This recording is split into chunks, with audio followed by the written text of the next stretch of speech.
Project and is presented by Tracy Harvey from WorkSafe Tasmania.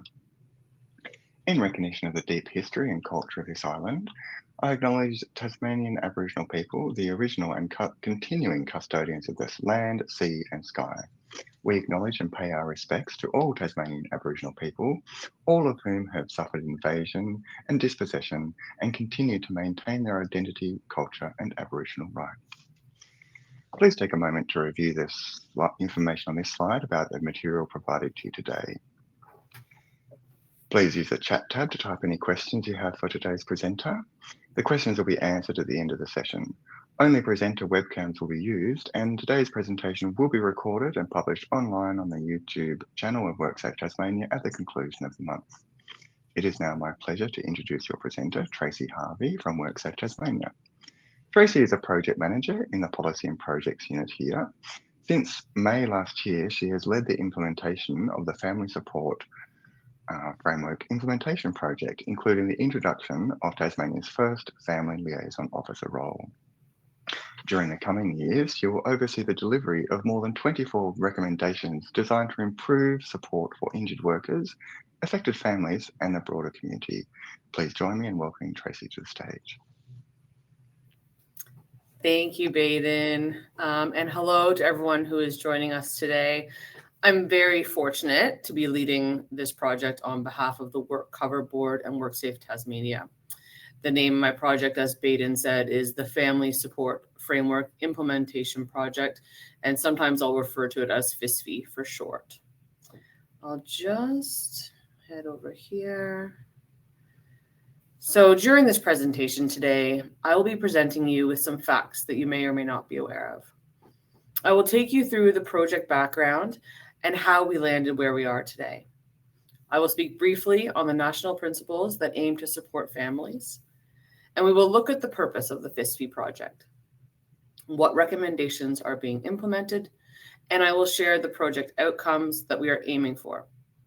And lastly, I will provide some insight into one of the most important recommendations that was implemented in May of last year, as Baden said, WorkSafe's first Tasmania Family Liaison Officer in Tasmania.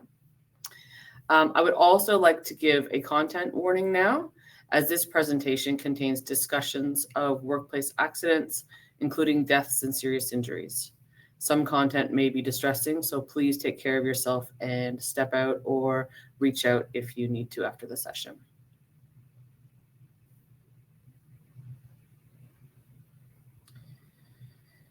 The one thing that most of us have in common is the fact that we need to work to pay up for life. We go to TAFE or university or take apprenticeships, and we learn how to perform the job that we take on, and we hope that we enjoy it along the way. What most of us never consider is the startling fact that you could go to work one day and never come home. As I started to create this presentation less than a month ago, 94 workers had lost their lives at work this year alone. Last year, the total number was 168. And on average, each year over the last 191 workers were killed. That is something I never thought about before I started this project. So I'm assuming that most of you on this call today will be the same. When you wake up in the morning and go to work, you should return safely home at the end of the day to the people who love you. And for the 94 workers that have been killed this year, they have left behind family and friends who will be distraught, confused, angry, and heartbroken. Research has shown that for every individual killed at work, there will typically be 12 to 20 immediate family members, close friends, and colleagues who will be affected. And then there is also an extremely large number of serious injuries every year in Australia. Injuries that can change a person's life forever. Some may never work again. This presentation and the work that has been done to get to where we are today focuses equally on seriously injured workers and industrial deaths.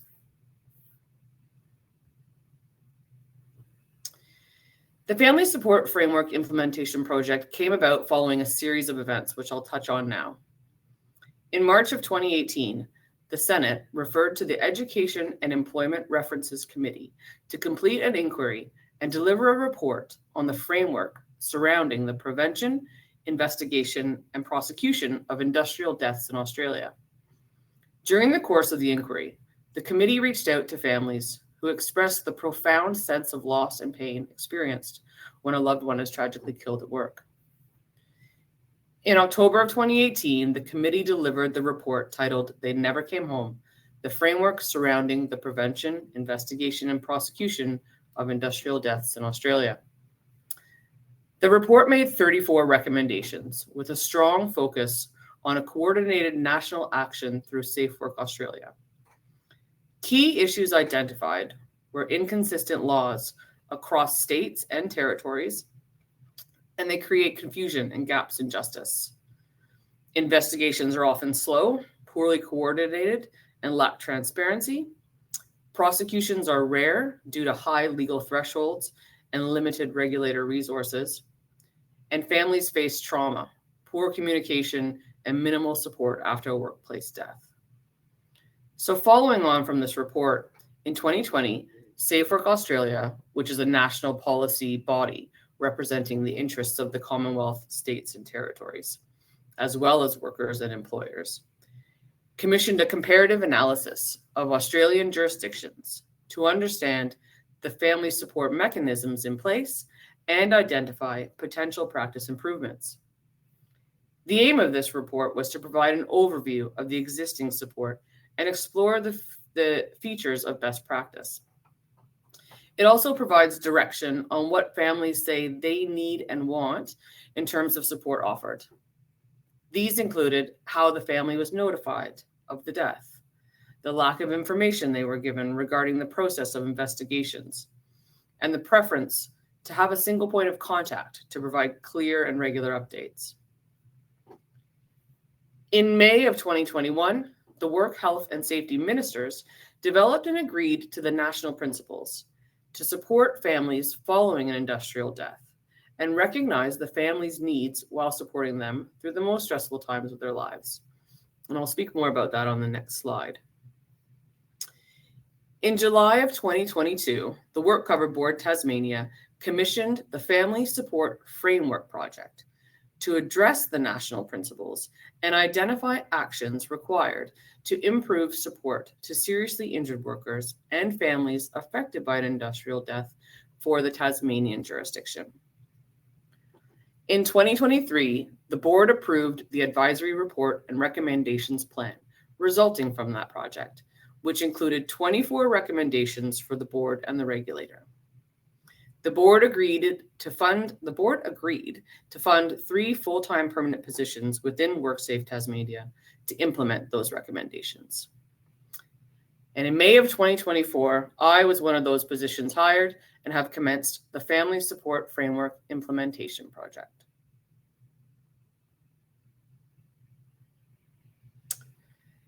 This slide shows the 9 national principles that were developed to support and recognize the family's needs following an industrial death. They are used nationally as a best practice guide to ensure the work being carried out by a variety of agencies keeps the families at the forefront, and as stated, is the guiding principle for my project. These principles include things like sharing of information in a timely manner, how bereaved families should be engaged, the importance of strong support systems, and being given the opportunity to share their experiences and remember their loved ones.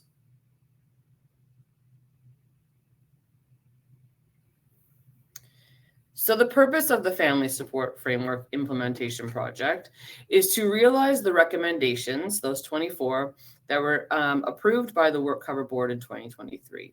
And they are to support the workers who have been seriously injured, families affected by an industrial death, WorkSafe Tasmania staff, and stakeholders.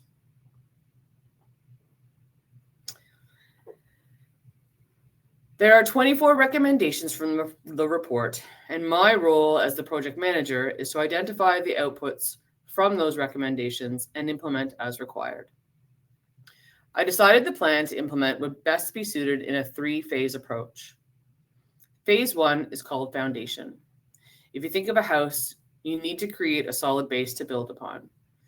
And to support families, we need to first look inward and review and update any policies, procedures, training modules, and support services within WorkSafe Tasmania to enable and enhance the abilities of the employees. They are the ones who engage with the seriously injured and the families of the deceased. We need to be well equipped to help others. Phase 2 is called support. In this phase, we will look at the resources available to the community, things like reviewing the website content and functions, or how WorkSafe can support future events relating to International Workers' Memorial Day. We also need to formalize working relationships between WorkSafe and Tas Police and other agencies so we can better our communication and information sharing protocols. And phase 3 is called connection. In this phase, we will focus on reaching out to the community and forming those connections. We will do this by use of public campaigns, which will educate the public on the responsibilities that WorkSafe have, but also the responsibilities of the PCBU, which is the person conducting business or undertaking. At the moment, I am currently executing the foundation phase and will close that phase by the end of this year.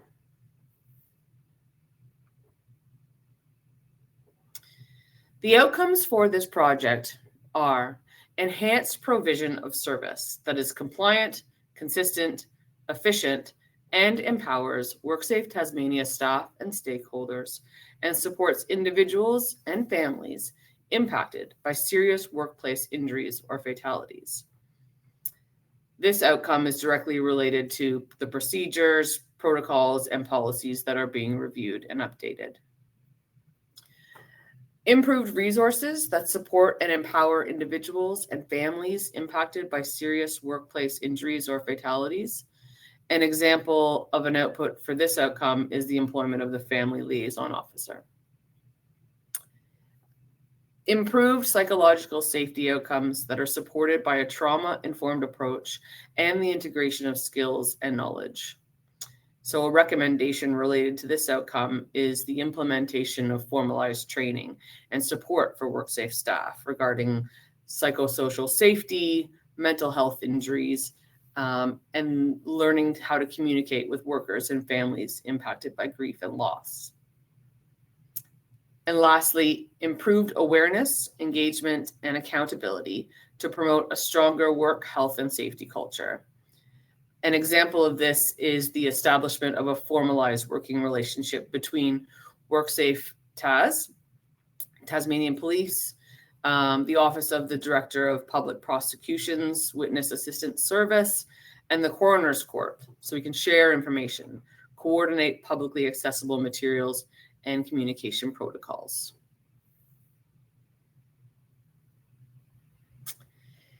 Now, one of the most important recommendations from the report was the implementation of a Family Liaison Officer, or FLO for short. I am pleased to say that we have implemented this recommendation, and our FLO role has been active in providing support to families who have lost a relative in a workplace incident and workers who have been seriously injured at work. The main role of the FLO is to provide information about WorkSafe Tasmania's role in investigations, prosecutions, and coronial inquests. They will also engage with grieving family members and workers who have been seriously injured in a sensitive and appropriate manner to provide information, assistance, and referral to support services. They will assist families to access and utilize outside organizations by liaising with and referring to other relevant agencies. They can provide information about legal and court processes, including family support at court hearings, advise of the right to information process, and connect families with the appropriate support services. So the FLO does not offer crisis support, counseling, or financial or legal advice, but can help the individual or families get in touch with the right service that provides these types of assistance. This service is an absolute necessity, and I am very proud to have been a part of the development and implementation of the role, and can see the value for the Tasmanian community. So thank you very much for taking the time out of your day to come along to the WorkSafe Month webinar. I hope you have learned something new today. And most importantly, I need you to stay safe and make sure you get home safely from work today and every day. Thank you. Thank you, Tracy. That was an excellent overview of the project, and good to hear there's been some progress already. I was quite shocked to learn the number of people killed at work each year. What about, you also mentioned people are seriously injured. What does that look like? So the number of seriously injured, so that information I got from the Safe Work Australia website, which anyone can access, and they have data constantly updated. The number of seriously injured wasn't available, but they said that 100,000 per year lodge complaints. So 100,000 injuries, whether they are, you know, a simple injury, I guess you could say, or something serious. 100,000 is a huge number. Yeah, it's much larger than I would have thought. Somebody's curious, Tracy, about the timeline to the remainder of the project. Thank you. So as I mentioned, I am executing the first phase now, with that to be finalized by the end of the year. The planning takes up a good portion of the time, because you want to make sure that you have everything in place before executing. So I do envision that the project will finalize in December of 2028. Tremendous. Because you also mentioned, like, aside, like, there's the focus on the family of the person that's become a fatality. There's also their peers, their colleagues, their community members. The role also you mentioned takes the pressure off some of the WorkSafe staff, so that they have some support as well. Yes, the inspectors and the helpline, they all are exposed to this vicarious trauma when someone is seriously injured or killed through work. And the Family Liaison Officer is there to be able to take the pressure off and be able to provide that support to those family members, so that the WorkSafe Tasmania employees can continue to do their job as well. So it's a fantastic position that is implemented in most other states across Australia and territories. So we're really lucky to have that now under our umbrella. That's right, and the opportunity, like the program actually delivers face-to-face advice of the news, which also actually seems staggering to think that people wouldn't have been notified face-to-face about a death in the past. I think that the memorandum of understanding, which is another recommendation in phase 2, where we look to discuss how families are notified, you know, who does what, all that sort of thing. So that's something that's coming up as well. And the way you described the flow role, the Family Liaison Officer, it sounded like a compassionate, skilled systems navigator. So that ability for someone to help shine the light for people in bereavement or other situations like that does seem tremendous. Have you had any early feedback from participants or people who have been assisted in that way?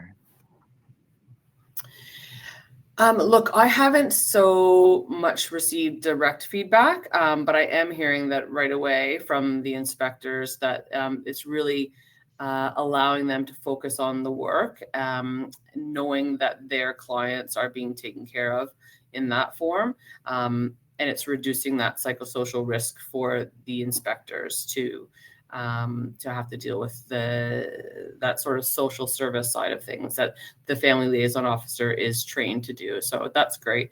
And I can only imagine that the families would benefit. That's right. So it's a skilled position and needs support and protection. This comment has come in, which is thanking you for the engaging presentation you've delivered to us, and congratulating WorkSafe and yourself for their role in establishing the role.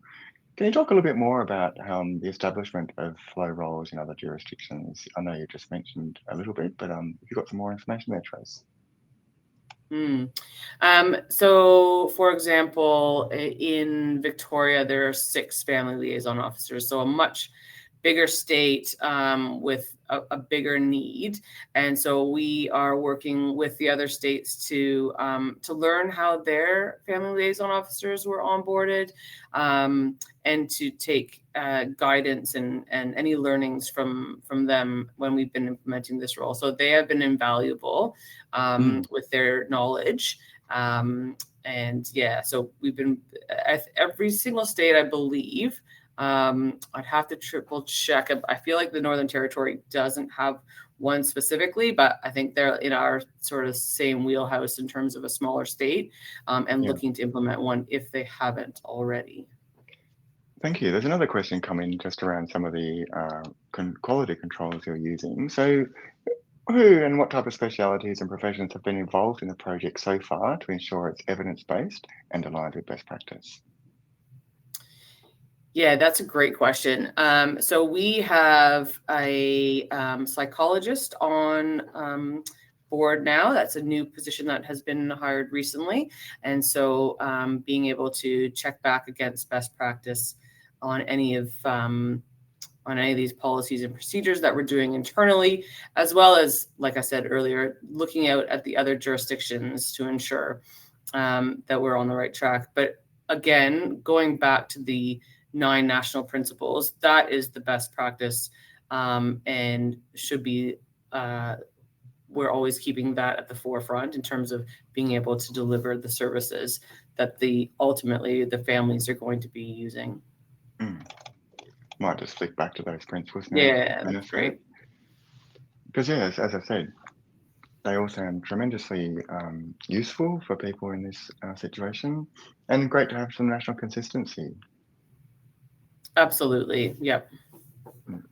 The biggest thing out of the they never came home inquiry was that families needed to be supported. They needed to be seen. They need to be heard, and they need to be kept in the loop.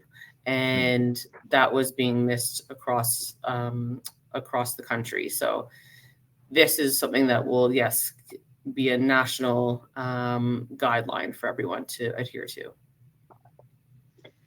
Right, and well, thank you for helping implement this in Tasmania. I'll put out another call for questions from the audience, although we've had a very thorough presentation, so there may not be any more.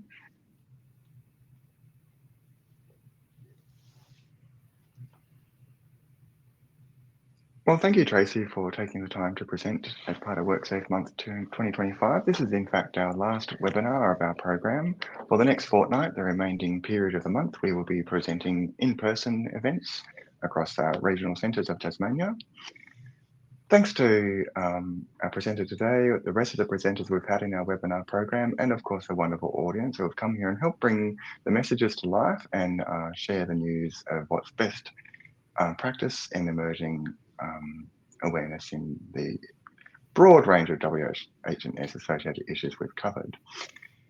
This webinar and the rest of the program will be published on the WorkSafe Tasmania YouTube channel at the conclusion of the month. I will take this moment, considering it's our last webinar, to provide a shout out to my team who have been supporting the program. So special thanks to Lynn, Martin, Per, Sonia and Tracy, also to the rest of the team at WorkSafe Tasmania and the WorkCover Board Tasmania. I hope everyone enjoys the rest of their afternoon. A reminder to check out the program at worksafe.tas.gov.au/month should you be interested in joining us for a face-to-face opportunity in your neck of the woods. There'll also be a short survey after I close the session today. I'd appreciate you taking the time to tell us what you think. We'll use that information to refine our work for next year's program.